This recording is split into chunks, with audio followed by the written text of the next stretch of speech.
Aujourd'hui, nous allons vous présenter les matières ATD de L2.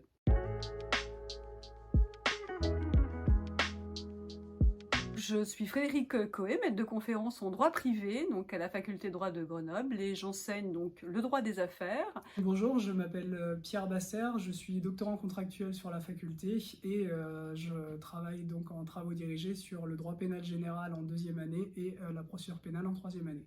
Virginie Jacquier-Roux, je suis maître de conférence en sciences économiques et à la faculté de droit en L2, j'enseigne 2 cours, politique économique et économie d'entreprise. Donc, je m'appelle Romain Bourrel, je suis maître de conférence en droit public à la faculté de droit de Grenoble et j'enseigne les finances publiques en L2. Je suis Vera Nedjarian, maître de conférence en droit public et je suis spécialisée en droit européen.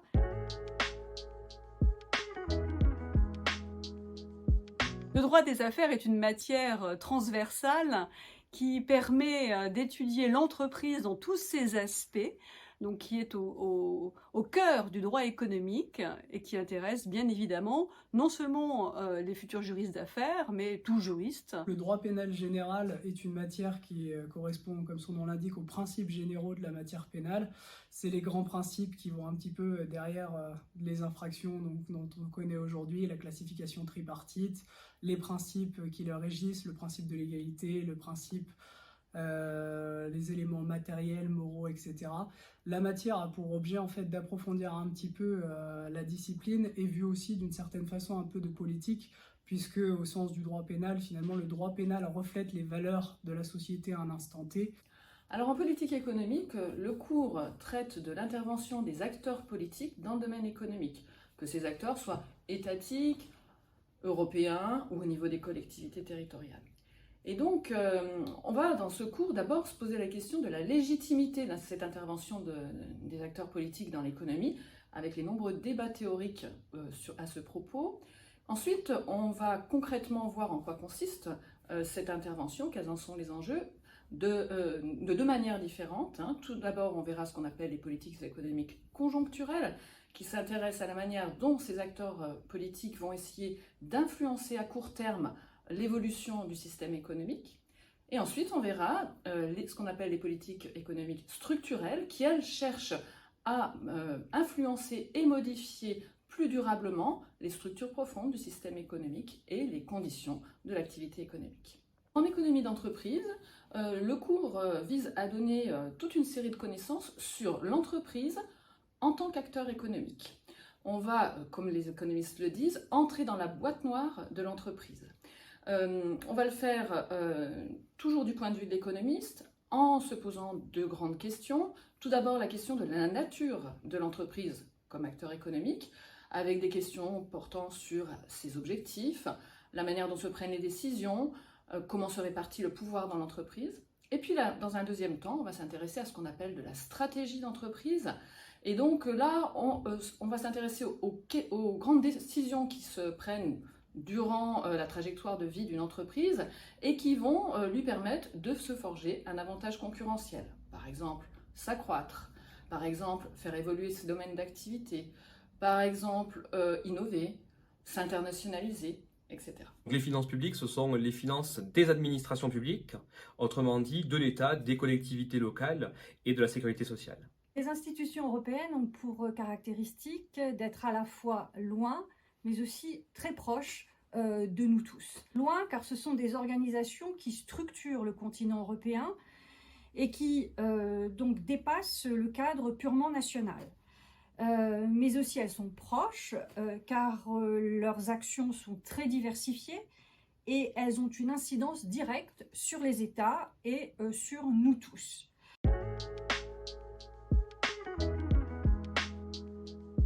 Alors mon cours est structuré en 3 parties, puisque nous abordons toujours avec cette notion d'entreprise au sein de l'ensemble de ces subdivisions, les moyens, donc qui sont ceux de l'entreprise, les acteurs de l'entreprise et les cadres généraux des activités avec le droit de la concurrence et des prix.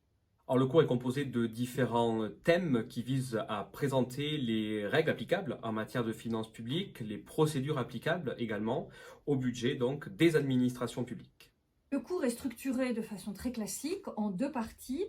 La première partie est consacrée au processus de création des organisations européennes. Et c'est donc une approche historique et évolutive qui est retenue. La deuxième partie est consacrée à l'analyse de deux organisations centrales, le Conseil de l'Europe et l'Union européenne. Il s'agira là d'adopter une approche institutionnelle et fonctionnelle.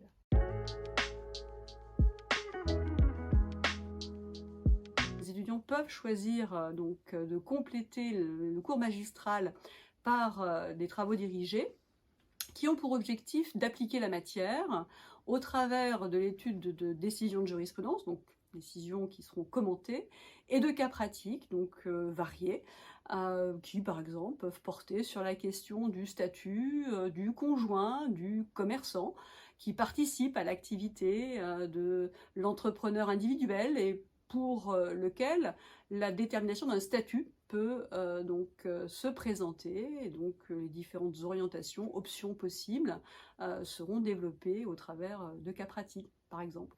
On fonctionne souvent avec d'abord des rappels de cours qui correspondent toujours un petit peu aux notions qui sont vues, puisque le droit pénal général, finalement, en fait, se concentre sur une partie assez limitée du code pénal, une vingtaine d'articles à peu près, qui correspondent en fait aux grandes notions qu'on va avoir à travailler, aux grands principes du droit pénal général qu'on va voir ensemble.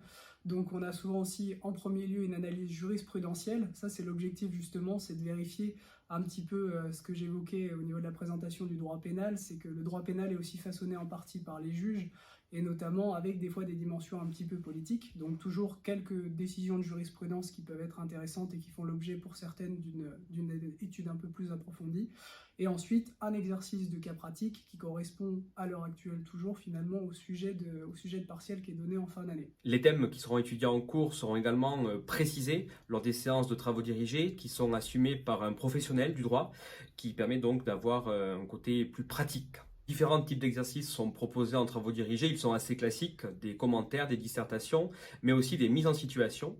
Et par exemple, un cas pratique sur la procédure législative dans lequel on vous propose de vous mettre dans la peau d'un sénateur qui doit voter le budget de l'État. De manière très classique, les travaux dirigés ont pour objectif d'approfondir le cours en retenant donc des thématiques spécifiques et des thématiques d'actualité, par exemple les organisations européennes face aux crises, la protection des détenus par le Conseil de l'Europe.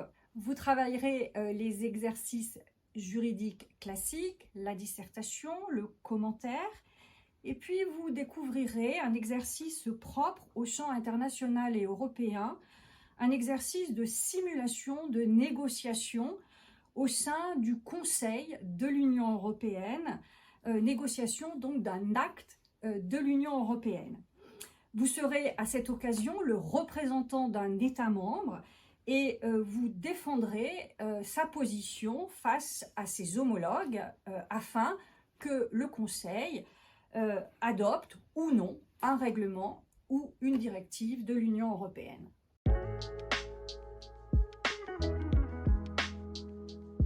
La principale difficulté pour les étudiants qui abordent cette matière, c'est de se projeter dans les applications pratiques potentielles de la matière.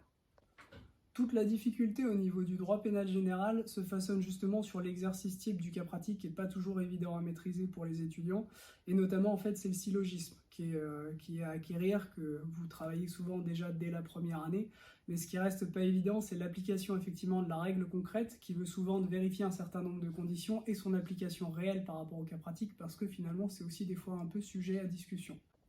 Pour ces deux cours d'économie, il n'y a pas énormément de difficultés rencontrées par les étudiants, dans la mesure où la familiarisation avec les concepts économiques a déjà été réalisée en première année de licence avec le cours de Grands problèmes économiques, qui lui peut présenter un certain nombre de difficultés aux étudiants, mais quand ils arrivent en L2, il leur reste seulement à assimiler progressivement les connaissances sans grande difficulté.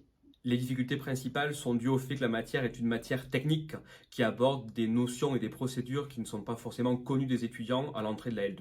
Je dirais un cours dense qui peut sembler un peu statique puisqu'il s'agit d'une approche institutionnelle. C'est un cours qui implique un effort pour ne pas confondre les différentes institutions européennes car elles sont nombreuses et elles sont assez enchevêtrées.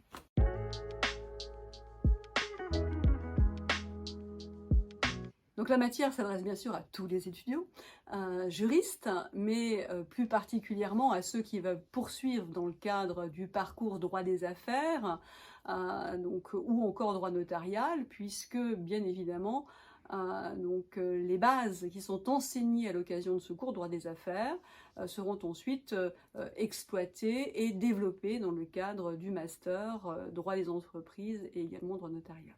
Donc le choix du droit pénal général rejoint finalement toujours une filiation privatiste, donc ça veut dire que vous pouvez être privatiste un peu généraliste avec souvent des matières de droit civil qui vont venir en complément. Si vous choisissez le pénal pur, en fait, vous continuez souvent en licence 3 sur la procédure pénale, qui là concerne donc la procédure, l'enquête, l'instruction, la juridiction de jugement, les débats qui vont autour des nullités, ce type de questions que j'enseigne également donc en 3e année pour le groupe A. Et globalement, en fait, ce type de voie vous ouvre un parcours qui est souvent à destination d'un master de droit pénal et sciences criminelles que l'on a du coup ici sur Grenoble, donc co-dirigé par Anne-Gaëlle Robert et Stéphanie Fournier. Pour chacun de ces cours, je dirais qu'il n'y a pas de trajectoire fermée. Ces deux cours s'adressent aussi bien à des étudiants qui s'orientent vers le droit privé qu'à des étudiants qui s'orientent vers le droit public. Le seul critère qui doit prévaloir dans le choix entre ces deux cours, c'est la curiosité de l'étudiant et ses centres d'intérêt. Alors la matière s'adresse plutôt à des étudiants publicistes, notamment des étudiants qui souhaitent plus tard intégrer la fonction publique et passer des concours de la fonction publique. Alors je dirais que le cours naturellement s'adresse à tous. Comme je l'ai dit, le droit européen irrigue le droit interne, donc il est important de comprendre d'où il vient, ses caractéristiques, car dans votre pratique professionnelle, eh bien, vous serez nécessairement amené à rencontrer le droit européen. Et puis il s'adresse aussi très naturellement aux étudiants qui sont intéressés par la dimension internationale et européenne. Les organisations européennes offrent des carrières particulièrement intéressantes, mais il ne faut pas oublier que dans les structures internes, eh bien, de plus en plus, la dimension européenne est présente et ouvre aussi des perspectives.